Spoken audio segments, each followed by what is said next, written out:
안녕하세요. 미래지향적 식물 인테리어 제품을 만드는 풀트리스 대표 이대현입니다. 여기 보이시는 건 스마트 식물 조명 무드등인데요. 이렇게 터치를 하면 식물 조명 빛이 밑에서 들어옵니다. 이런 전자제품은 어떻게 개발하는지 기획부터 디자인, 시제품, 대량 생산까지 전체 과정을 9분 만에 설명해 보겠습니다. 중학생도 이해할 수 있을 정도의 수준으로 쉽게 제품 내부도 보여드리면서 설명드릴게요. 올해 가장 가치 있는 구분이 될 거라 확신합니다. 처음부터 식물 무드등을 만든 건 아니고 처음엔 넝쿨 식물이 모니터를 타고 자라는 화분을 만들었어요. 긴 관에서 식물이 자라니까 식물 성장을 확인하는 게 쉬웠거든요. 키우는 재미가 큰 거죠. 그걸 써본 사람들이 요청했어요. 이렇게 식물 키우는 거 정말 재밌다. 모니터에만 하지 말고 예쁜 디자인으로 만들어줘. 그렇게 식물 무드등이 탄생했고 고객이 원하는 걸 만들었더니 반응이 훨씬 더 좋았습니다. 모니터 화분은 사람들이 신기해하긴 하는데 호불호가 많이 갈리더라고요. 흔히 사업에서 가장 중요한 게 고객이 원하는 걸 만드는 것이라 합니다. 그걸 사업 3년차에 깨달아서 그동안은 고생을 좀 했습니다. 디자인 1도 몰랐던 기계공학과가 어떻게 인테리어 제품을 디자인했는지 말해볼게요. 일단 예쁜 제품을 많이 봐야 합니다. 제품 디자인으로 유명한 다이슨 제품들, 내 제품 카테고리인 무드등 제품들, 뭔가 비슷한 점이 있습니다. 원형의 받침 구조죠. 식물도 원형관에서 자라면 예쁠 것 같았어요. 식물은 대칭 구조이고 제품도 대칭적이네요. 한 부분을 끊어봅니다. 비대칭 포인트가 있으니 좀 더 특별한 디자인이 된 것 같아요. 식물 숨구멍은 여러 모양을 그려보고 어울리는 걸 선택합니다. 받침 길이도 여러 길이를 그려보고 결정합니다. 제품의 전체적 디자인과 비율은 이렇게 많이 그려보면 결정할 수 있습니다. 하지만 실제 제품 크기는 제품이 모니터보다 커서 모니터 화면에 보이는 대로 결정할 수 없습니다. 이때 좋은 방법은 큰 스케치북에 제품을 크기 그대로 그리고 오려서 실제로 보면서 결정하면 됩니다.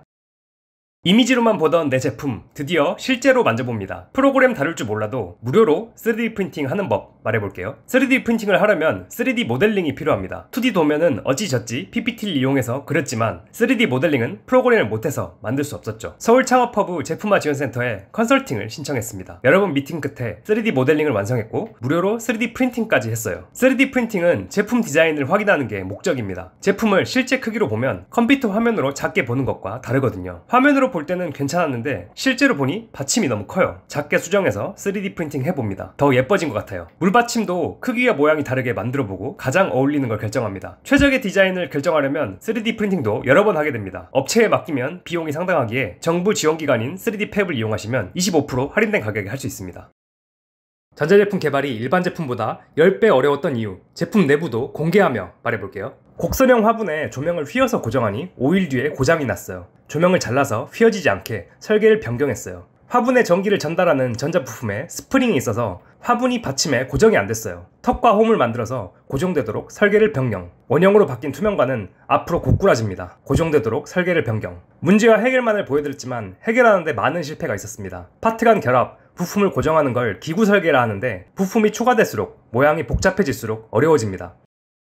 전자제품 만들겠다 결심했을 때 가장 막막했던 게 전자기판이었어요. 알고 보니 쫄 거 없었던 전자기판 얘기해볼게요. 전자제품이 작동하려면 전자기판이 필요합니다. 물이 부족하면 깜빡이고 물을 주면 깜빡이지마 이런 명령을 내리거든요. 그런데 전자기판은 제품 내부에 있죠. 보이지 않아서 익숙하지 않습니다. 어떻게 할지 막막했죠. 하지만 두 가지만 결정하면 전자기판을 완성할 수 있습니다. 첫째, 사이즈. 제품에 전자기판이 들어갈 곳을 고려해서 사이즈는 내가 결정해야 합니다. 팁은 최대한 작게 만드세요. 처음에 만들었던 전자기판인데요. 그냥 업체에 맡기면 크게 만들어버립니다. 크기가 커질수록 더 비싸져요. 둘째, 작동 시나리오. 제품의 작동을 구체적으로 정리해야 합니다. 터치 스위치를 누르면 밝기가 밝아집니다. 라고 하면 안 되고 터치 스위치를 1초 누르면 밝기가 20%씩 증가합니다. 이렇게 명확히 정의해야 합니다. 이 두 가지를 외주 개발사에 전달하면 샘플 전자기판이 완성됩니다.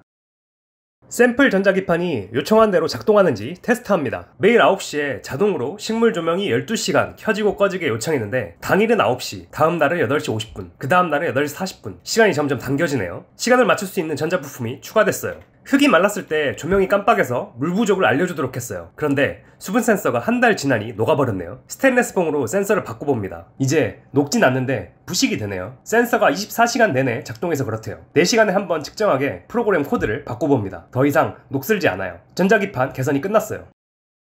시제품은 판매하는 제품이 아닙니다. 사람들에게 보여주고 선호도를 확인해 대량 생산할지 말지 결정하는 게 목적이죠. 작동하는 것만 보여주면 되니까 내부는 선이 꼬여있든 비싼 전자부품을 사용하든 상관없어요. 하지만 외관은 판매 제품과 최대한 비슷해야 합니다. 그래야 시제품에 만족한 사람들이 실제 제품이 출시됐을 때 구매를 하니까요. 시제품은 일일이 깎아서 만듭니다. 시간이 오래 걸리죠. 페인트를 칠하고 광도 내줘요. 만드는데 60만원이고요. 판매 제품은 기계에서 바로 대량 생산돼요. 페인트를 뿌릴 필요도 없죠. 4,000원입니다. 그런데 기계 가격이 3,000만원입니다. 60만원도 비싸지만 3,000만원에 비하면 아주 저렴한 가격이죠. 이 비싼 기계를 만들 필요가 있는지 시제품을 보여주고 결정합니다.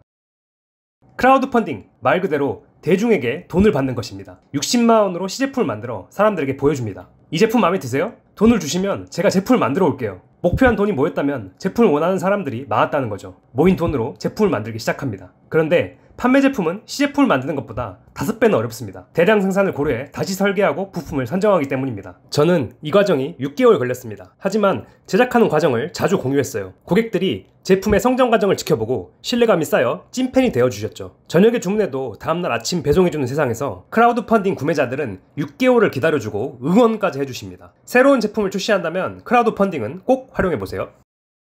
제품을 대량 생산하는 건 시제품 하나 만드는 것과 완전히 다릅니다. 대량 생산을 위해 시제품이 어떻게 변화하는지 얘기해 볼게요. 먼저 조립 비용을 줄입니다. 시제품은 전원잭으로 전기를 받은 전자기판이 식물 조명이 켜지도록 제어합니다. 전원잭 본드로 붙이고 커넥터와 나사 조이고 전자기판에 선도 연결해줘야 돼요. 판매 제품은 전원잭과 커넥터를 전자기판 하나에 담았어요. 나사만 조이면 끝납니다. 두 번째, 원가를 줄입니다. 시제품에는 구하기 쉬운데 비싼 커넥터를 사용했어요. 판매 제품에는 알리바바에서 저렴한 커넥터를 찾아 변경합니다. 부품 차이는 500원이지만 만대 생산하면 500만원 차이죠. 세 번째, 생산 시간을 줄입니다. 식물이 있으니까 원목 받침으로 하려 했는데 사람이 작업해야 해서 한 개 만드는데 2시간 걸려요. 플라스틱 받침은 3분이면 기계에서 나오죠. 이렇게 다양한 요소를 고려해 대량 생산을 합니다.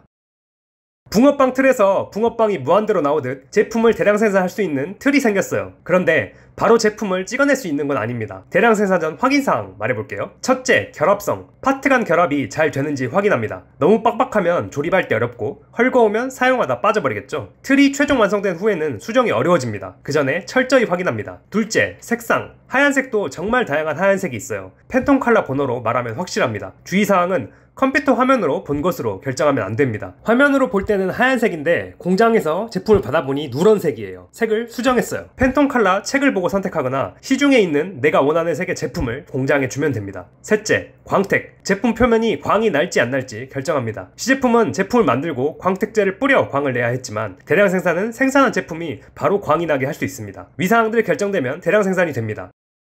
전자제품 개발이 끝났다고 바로 제품을 판매하면 감옥 갑니다. KC 인증을 받지 않고 판매하면 불법이기 때문이죠. 대행사를 이용하지 않고 시험기관에 직접 제품을 제출하고 인증받은 얘기 해볼게요. KC 인증은 안전인증, 전자파 적합 등록 두 가지로 구성됩니다. 안전인증은 제품 사용 중 감전, 폭발 사고가 나지 않을지 검사합니다. 전기장판같이 발열하거나 전격전압 50V 이상 제품을 검사하죠. 제 식물 무드 등은 12V로 해당 사항이 없었어요. 그래서 안전인증은 안 받았습니다. KTC에 문의글을 작성하면 내 제품의 안전인증 대상 여부를 친절하게 답변 주십니다. 전자파 적합 등록은 제품의 전자파가 과하지 않은지 검사합니다. 제품의 전자파가 너무 세면 옆에 있는 라디오가 안 나오는 등 다른 제품에 영향을 주기 때문입니다. 시험기관에 신청서를 작성하고 제품을 제출해 인증받았습니다. 서류 작성이 복잡하지는 않으니 직접 해보시는 걸 추천드려요. 인증도 받았으니 판매를 시작합니다. 영상이 도움이 많이 되셨을까요? 다음 영상부터는 제 얘기도 좀 해보면서 더 재밌고 유익한 영상 만들어 보겠습니다. 구독과 좋아요 부탁드리겠습니다.